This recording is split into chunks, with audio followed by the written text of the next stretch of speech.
Are we sitting comfortably? Good. Then we'll begin.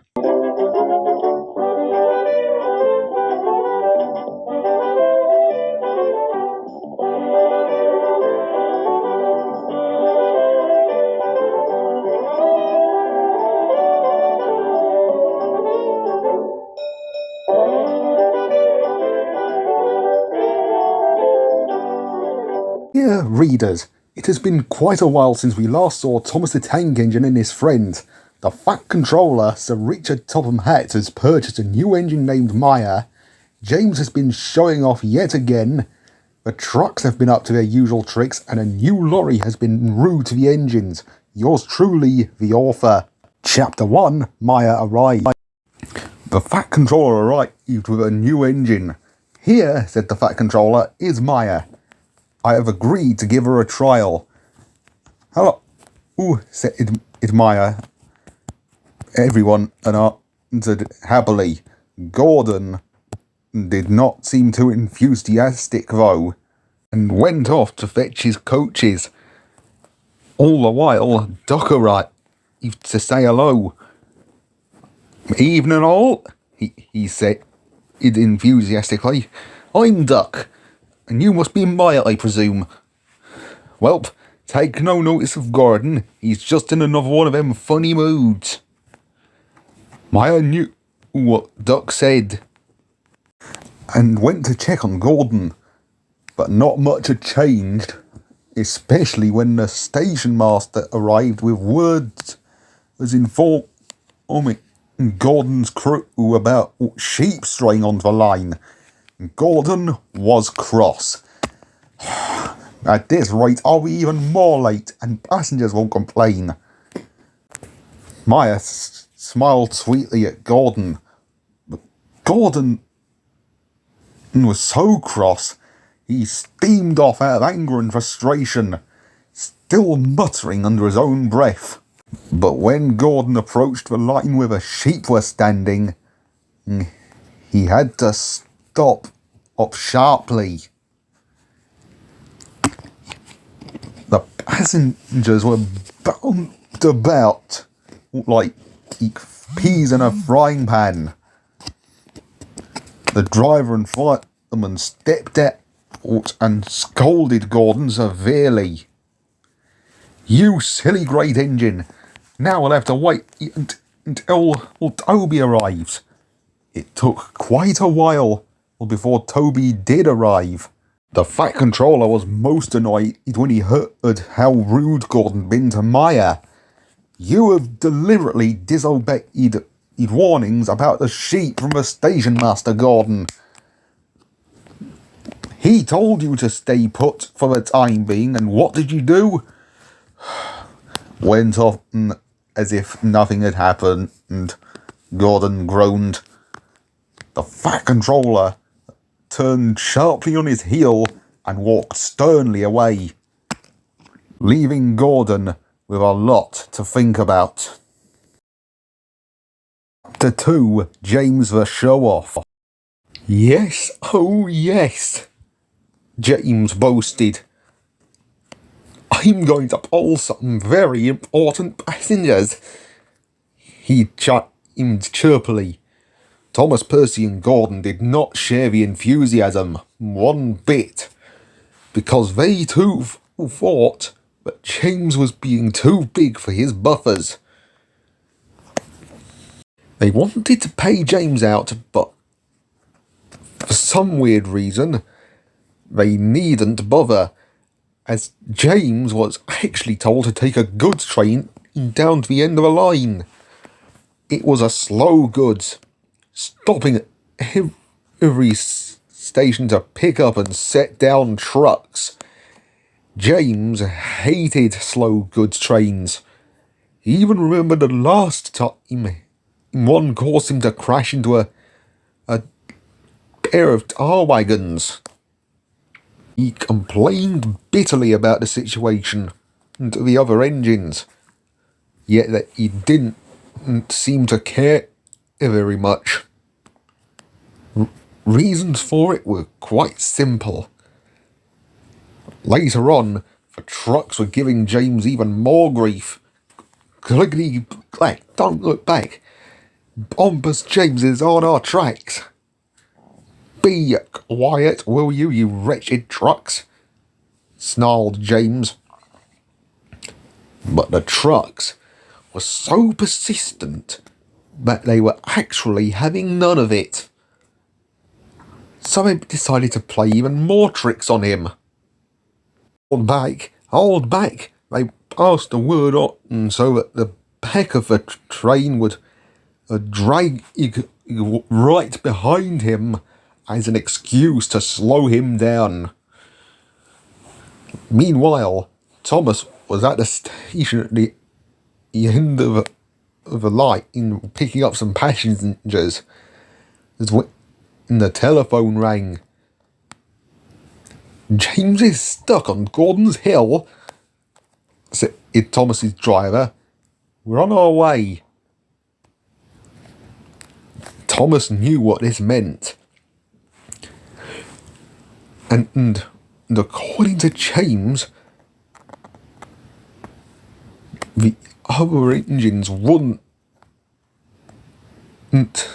stop teasing him about it.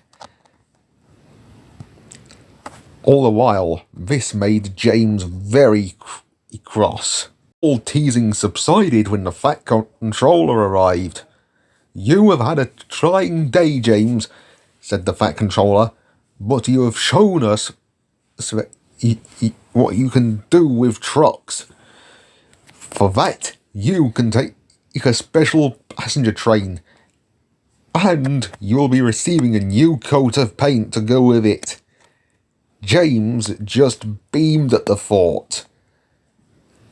James is happy now, because he now knows that after a good day's work, he can easily settle down with a nice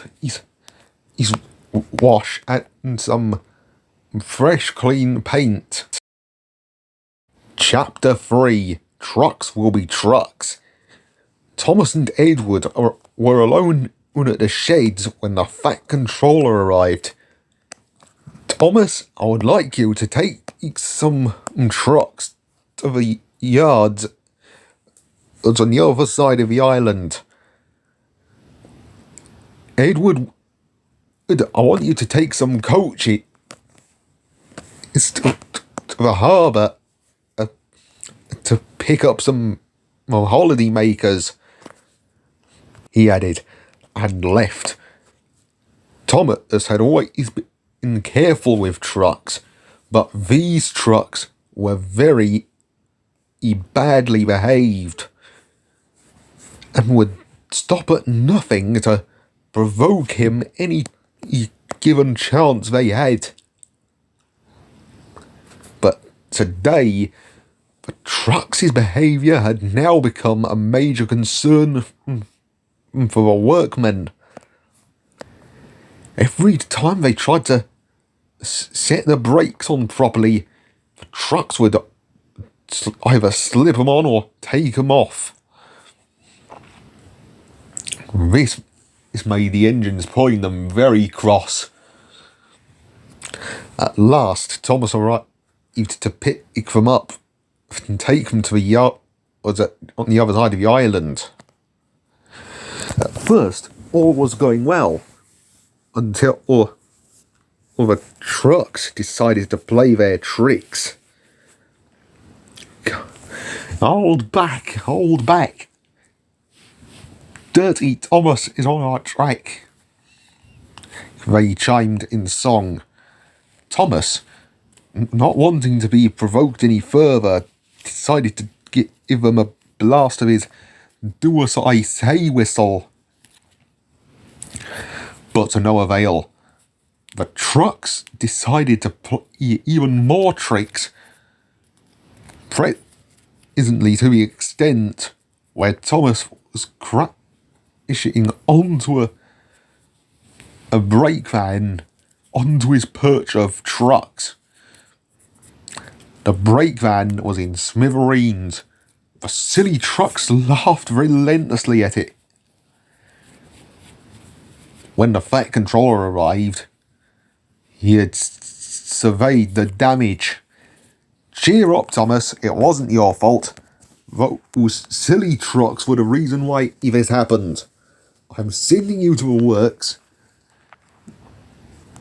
Or Percy will do your work for the time being. Yes, sir. I understand, sir, said Thomas feebly. A few days later, Thomas did come back to the working yards, but now all very weary of what the trucks might do. Percy and Edward were happy to have him back, and Thomas, the Snail-Nose, was not to be careless with trucks. Chapter 4. Rude Roger. A new diesel had arrived even on the island this morning. His name was Paxton. Also arriving was an old lorry called Elizabeth. You see, Elizabeth had been in the railway's steam lorry for quite a number of years. And despite the age, she was very hard-working. Even when a new modern lorry arrived, although this lorry was very rude. What kind of steaming scrap iron that is doing on the roads? He snarled. Then he took one look at the diesel and thought, giant green boxes on wheels, whatever next. I've seen in lorries bigger than you. Paxton and Elizabeth were cross. They were just about to tell Roger what they thought of his attitude when the yard manager arrived. Roger and Elizabeth, I would like you to take some coal to all the stations on the island. There are roads that are dangerous, so I advise you both to be careful. Elizabeth knew what that meant, and being careful meant going round the road slowly and safely. But Roger, being Roger, had an idea to prove that speed he'd made things easy for the road.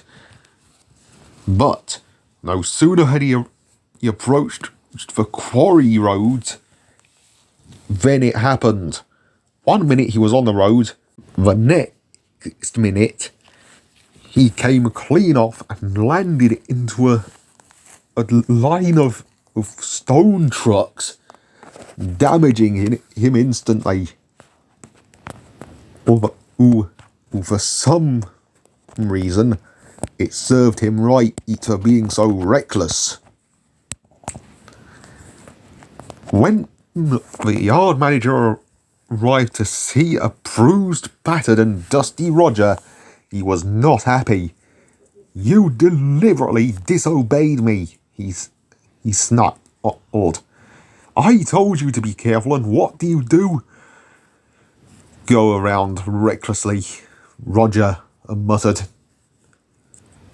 We've no money to mend you, said the yard manager, so you'll go back to your home on the other railway.